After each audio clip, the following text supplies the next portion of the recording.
flower fadeth.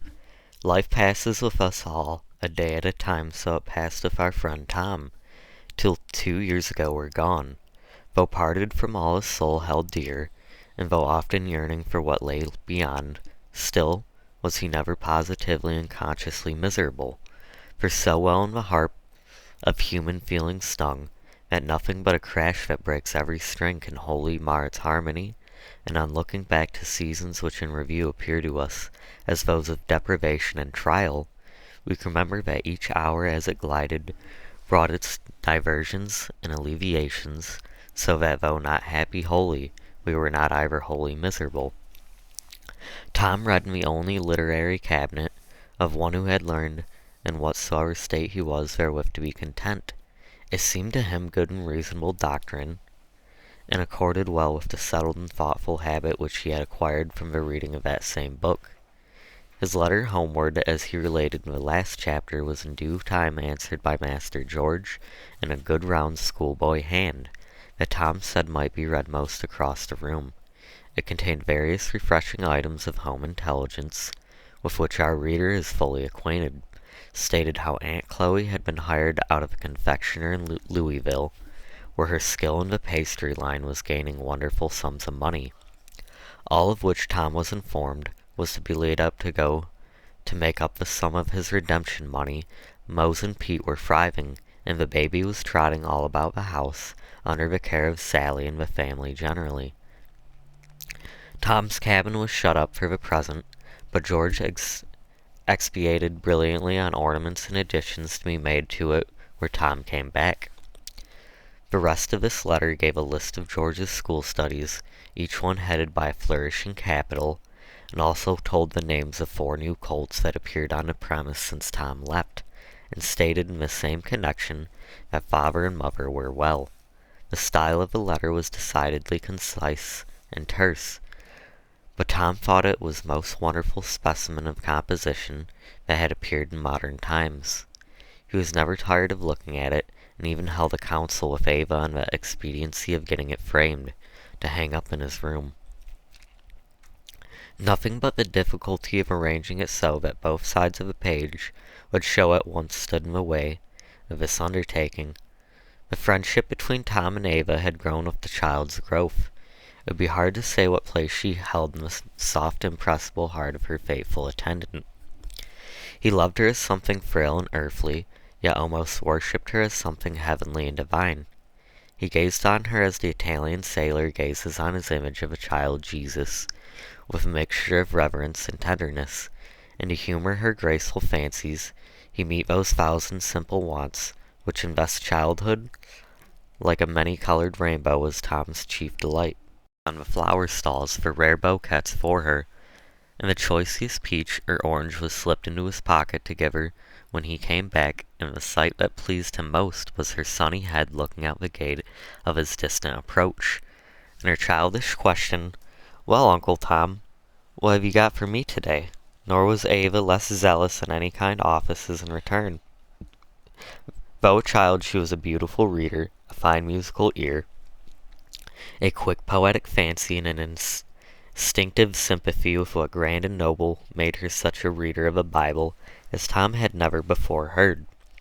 At first she had to please her humble friend, but soon her own earnest nature threw out its tendrils, and would wound itself around the majestic book, and Ava loved it, as it woke in her strange yearnings, and strong dim emotions such an impassioned, imaginative children love to feel. The parts that pleased her most were the revelations and the prophecies, parts whose dim and wondrous imagery and fervent language impressed her the more, that she questioned vainly of their meaning, and she and her simple friend, the old child and the young one, felt just like about it. All that they knew was that they spoke of a glory to be revealed, a wondrous something yet to come, wherein their soul rejoiced, yet knew not why, and though it be not so in the physical, yet in moral science, that which cannot be understood is not always profitless, for the soul awakens a trembling stranger between 2 dim entities, the eternal past, the external future.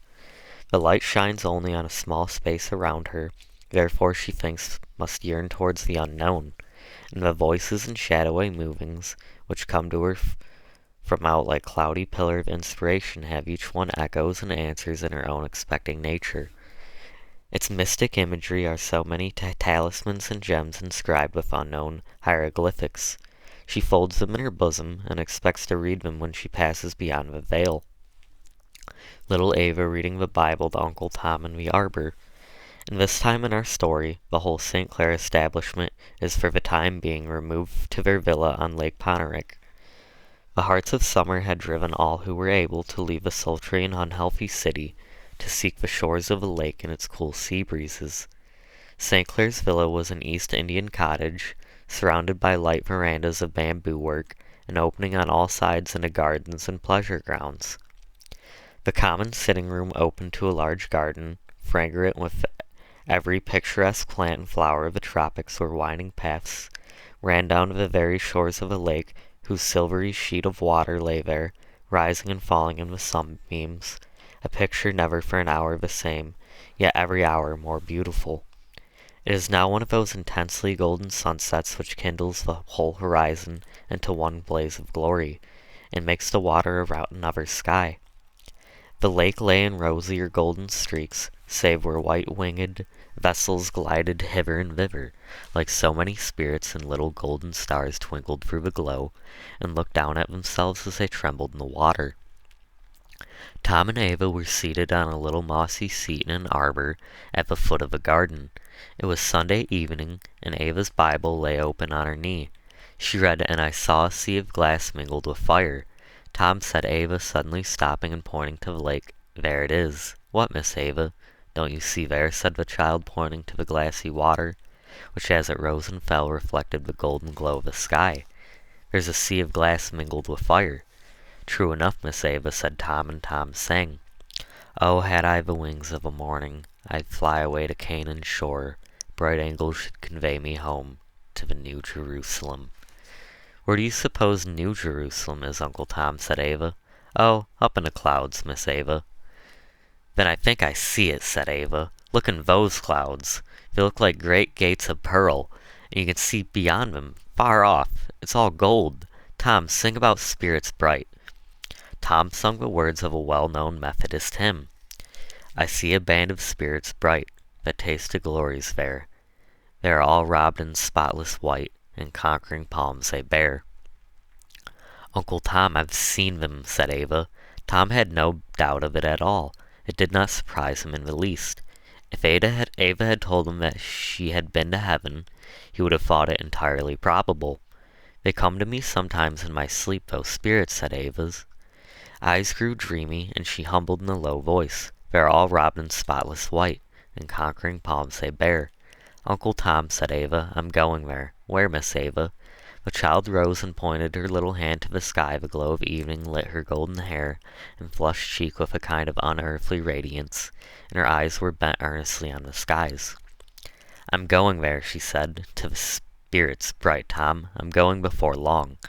The faithful old heart fell a sudden thrust, and Tom thought how often he had noticed within 6 months that Ava's little hands had grown thinner, and her skin more transparent, and her breath shorter, and how when she ran or played in the garden, as she could for hours, she became soon so tired and languid. He had heard Miss Ophelia speak often of a cough that all her medicines could not cure, and even now that fervent cheek and little hand were burning with hectic fever, and yet the thought that Ava's words suggested that never come to him till now.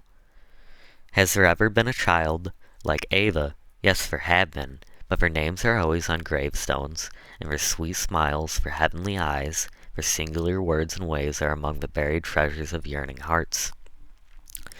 In how many families do you hear the legend that all the goodness and graces of the living are nothing to the peculiar charms of one who is not? It is as if heaven had a special band of angels, whose office it was to sojourn for a season here, and endear to them the wayward human heart, that they might bear it upward with them in their homeward flight.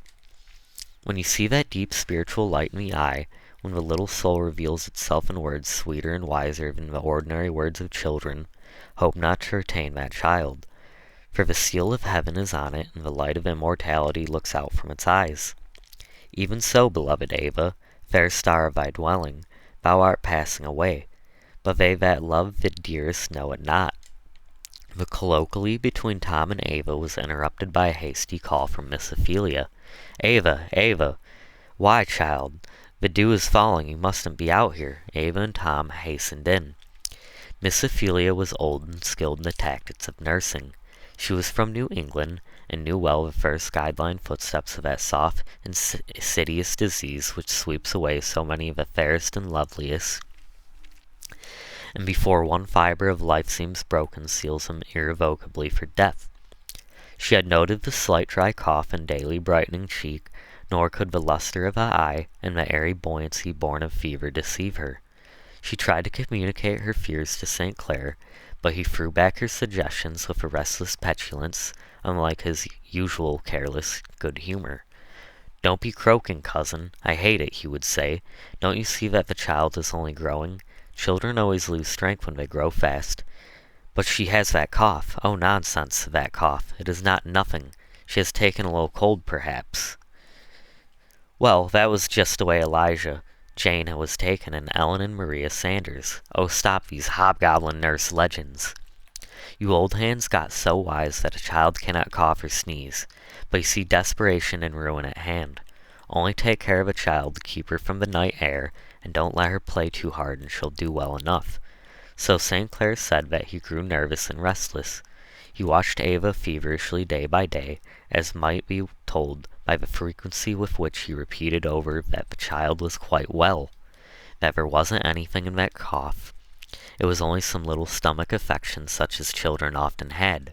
But he kept by her more than before, took her oftener to ride with him, brought home every few days some recipe of strengthening mixture. Not, he said, that the child needed it, but that it would not do her any harm. If it must be told that the thing that struck a deeper pang to his heart than anything else was the daily increasing maturity of the child's mind and feelings.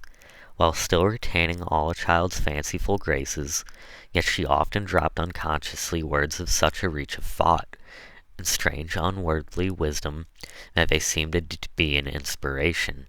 At such times St. Clair would feel a sudden thrill, and clasp her in his arms as if that fond clasp could save her, and his heart rose up with wild determination to keep her, never to let her go. The child's whole heart and soul seemed absorbed in works of love and kindness.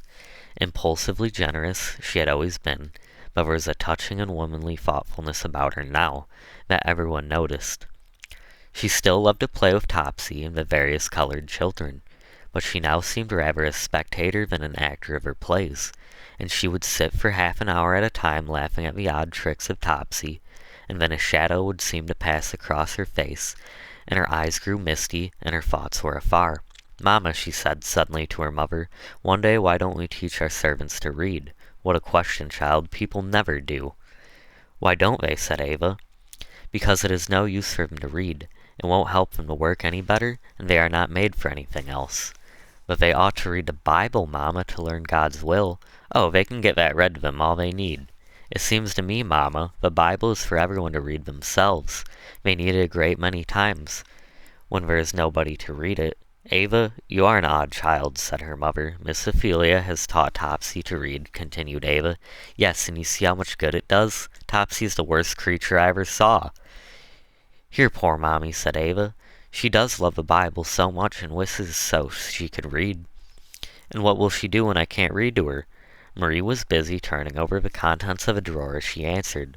"Well, of course, by and by, Ava, you'll have other things to think besides reading the Bible round to servants." "Not but that it is very proper. I've done it myself when I had health. But when you come to be dressing and going in company, you won't have time. See here," she added, "those jewels I'm going to give you when you come out, I wore them to my first ball. I can tell you, Ava, I made a sensation." Ava took the jewel case and lifted from it a diamond necklace. Her large thoughtful eyes rested on them, but it was plain her thoughts were elsewhere. "How sober you look, child," said Marie. "Are these worth a great deal of money, Mamma?" "To be sure they are. Father sent to France for them. They are worth a small fortune." "I wish I had them," said Ava, "to do what I pleased with." "What would you do with them?" "I'd sell them and buy a place in the Free States, and take all our people there and hire teachers to teach them to read and write." Ava was cut short by her mothers, laughing. Set up a boarding school when you teach them to play on the piano and paint on velvet. I teach them to read their own Bible, and write their own letters, and read letters that are written to them, said Ava steadily. I know, Mama, it does come very hard on them that they can't do these things. Tom feels it. Mommy does. A great many of them do. I think it's wrong. Come, come, Ava, you are only a child. You don't know about these things, said Marie. Besides, you talking makes my head ache. Marie always had a headache on hand for any conversation that did not exactly suit her. Ava stole away, but after that she assiduously gave Mammy reading lessons.